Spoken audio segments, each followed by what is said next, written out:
In my opinion, it's my belief that the forests of the world are the greatest gifts the world has given to us. I mean, trees. They are simply awesome.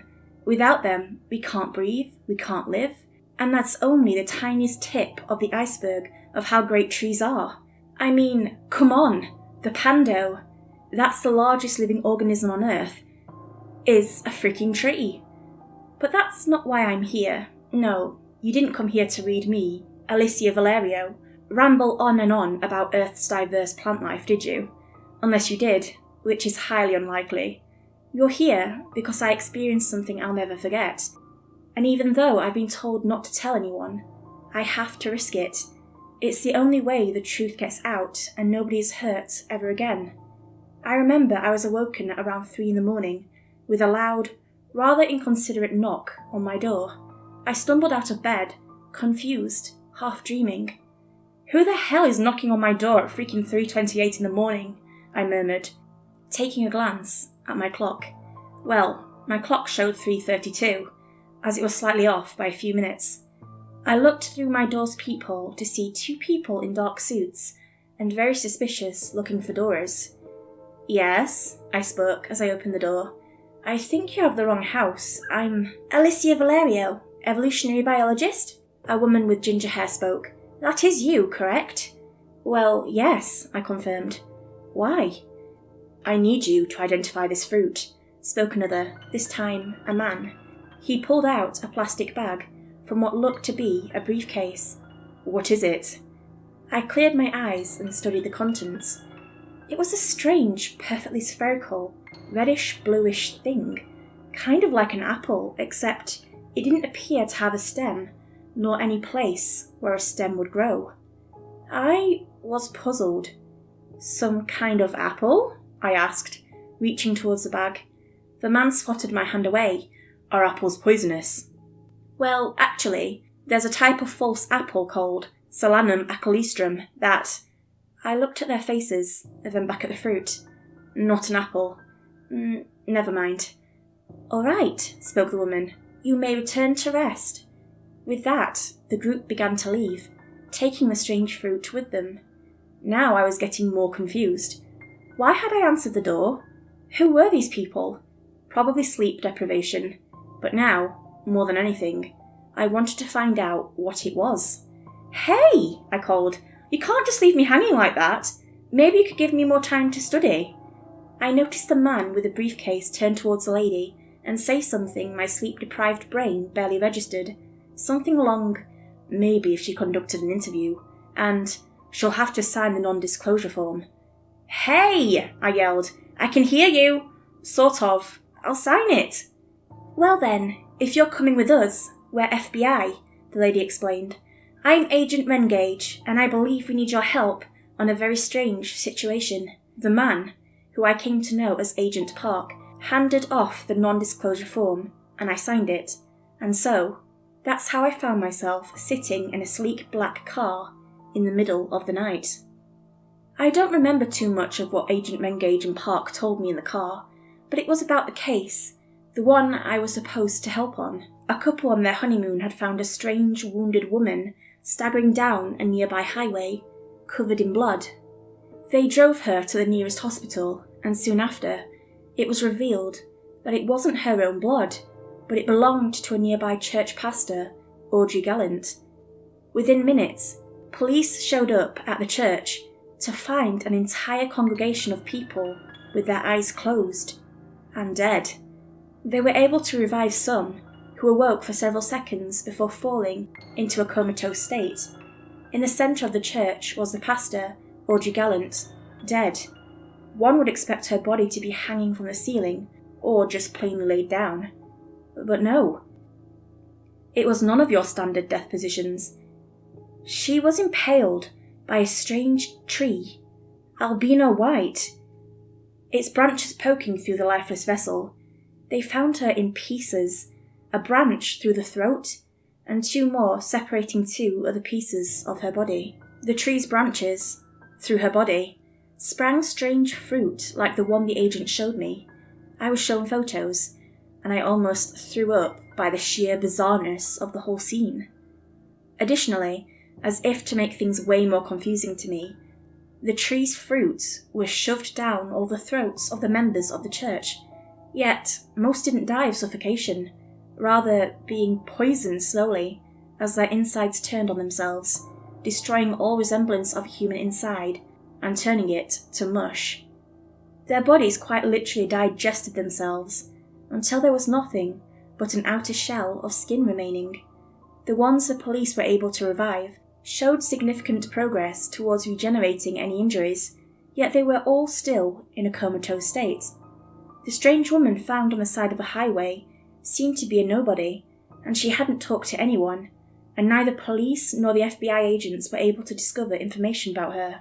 At last, the vehicle we were in arrived in the parking lot of the police station, the blue-grey building towering over us.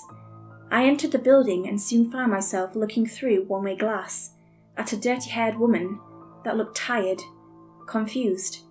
She was in the interrogation room, and I would be the interrogator. "There she is," Agent Rengage confirmed. "She told us a name while we were out consulting you. She calls herself Carmilla." "Interesting," I murmured, as I was led into the interrogation room. I stared at the grey walls, the shining bright light that hurt my eyes, and finally, at the distraught woman that called herself Carmilla. "So," I began. "Fruit, huh?" No answer. "You're Carmilla? What a pretty name. I believe you're named after a vampire, is that correct?"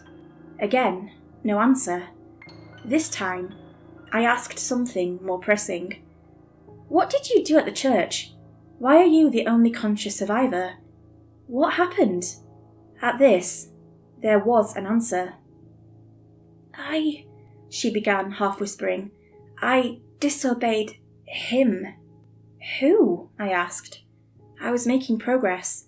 "The Lord," she answered, quietly tugging at her hair, cuffs preventing her arms from moving fluidly. "The essence of life and knowledge incarnate." "Jesus?" I questioned. "No, that may be yours, but the Lord is all things, the very flesh of knowledge, the bones of time, and it is what binds us all together, to connect our thoughts and make them whole." I vaguely remembered something from Judeo-Christian mythology about the fruit of knowledge, used to differentiate evil from good. Is it the fruit? The fruit of the Lord is merely one of many paths towards divine enlightenment, towards the final unity of all things, towards the time in which all flesh and thought will rejoin as one perfect form, where all will be made clear and true. Carmilla murmured. I didn't understand. "Did you eat the fruit?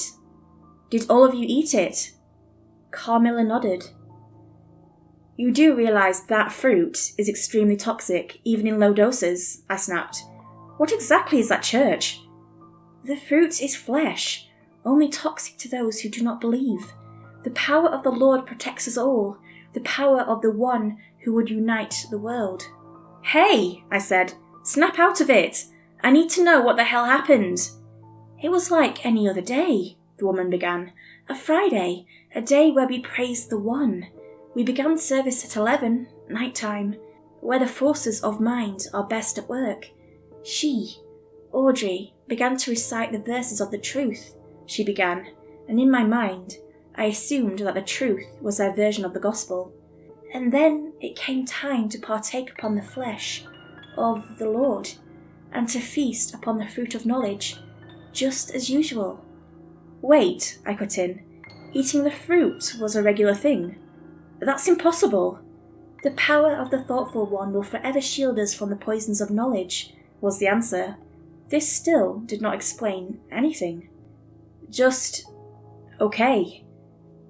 "When she bit into the fruit, we began to notice that a feeling of intense euphoria was upon us, waves upon waves of pure goodness and spirit," Carmilla remembered. "I remember Audrey said, 'The Spirit of the Lord is among us. Eat and be pure, for tonight we are united in the web of the mighty.' And then we all ate." Next, Audrey began to read from the beginning of the Book of Absolute Truth, and somehow, as we ate the fruit, we began to chant the verses with her. as one mighty flesh, singing the words of our Lord. Do you believe that the spirit of this Lord was there with you? Of course. Okay, continue. When we finished devouring the flesh of divinity, Audrey seemed to realise something, and we all saw the grand tree behind her, the tree of pure knowledge, wither and die. And then she spoke to us. Fear not, she said, for the Spirit of the Lord has chosen us to become the new vessels of absolute knowledge. And then she ordered us all to gather the dying fruit from the tree of knowledge, and we all ate. That's impossible, I murmured. A single bite would have already killed you before. Such is the mighty protection of the Lord, Carmilla chanted, and it is my sin that I did not get to devour more of the flesh of God. There were too many people joined like a web of flesh, and suddenly we all heard pure and undoctored thoughts, the thoughts of our beloved, our enemies, our friends, and the Lord himself. It revealed to us that it would take Pastor Audrey to be born once more, and then... What? I pressed. I did not eat more of the flesh and blood of divinity, and I was not taken by the might of the one true truth, that is all things. But I saw it happen, the rebirth of our Lord and rebirth of the tree of knowledge.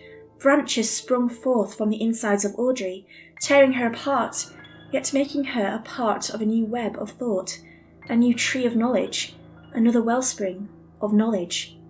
Oh my God, I sighed. But I suddenly felt myself disconnected, and I could no longer hear the thoughts of the world. I had not eaten enough fruit, and I could only watch as my sisters and brothers were taken by knowledge, being born into the children of the tree. Camilla seemed to get angrier by the second, now growling, and I only watched as their throats began to swell, filling up with knowledge and flesh. I watched them laugh, at peace, understanding the knowledge of the universe. I turned towards Audrey, now one with the tree of fruit, and her head simply smiled and said, "You are no longer welcome here, child." And then she and everyone laughed, and I ran out of the church and into the desert, ashamed. I watched as a woman began to struggle against the chains which held her arms to the table. I, for my part, stood up, preparing to leave, when behind me I heard the noise of something cracking, snapping away. I turned back to see that one of Carmilla's hands was free, and that the other was fighting against the weak remnants of the cuff, and seeing that, I ran to the door. It wasn't opening, and Agent Rengage checked the lock, then yelled something I will never forget. I can't open the door! It's not even locked! The sound of bone cracking and metal scraping came from behind me, and I saw Carmilla growl incoherently, saying distant phrases that I could not understand. "I understand," she murmured. "Flesh. I begin." She yelled in pain, and suddenly she fell to the floor, and everything went silent. The door finally opened, and Agent Rengage and her partner entered, guns at the ready. They looked horrified. I looked at the fallen body of Carmilla to see that something was growing in her throat, something round, spherical, and I saw a look of pure happiness in her eyes before she closed them for the last time. As I was escorted outside the room and into the lobby, I swore I could hear the last thoughts of Carmilla, singing in joy, in freedom, and something else. Something welcoming her as a child of the flesh of God. So, I'm a botanist. Please don't worship a tree as a god.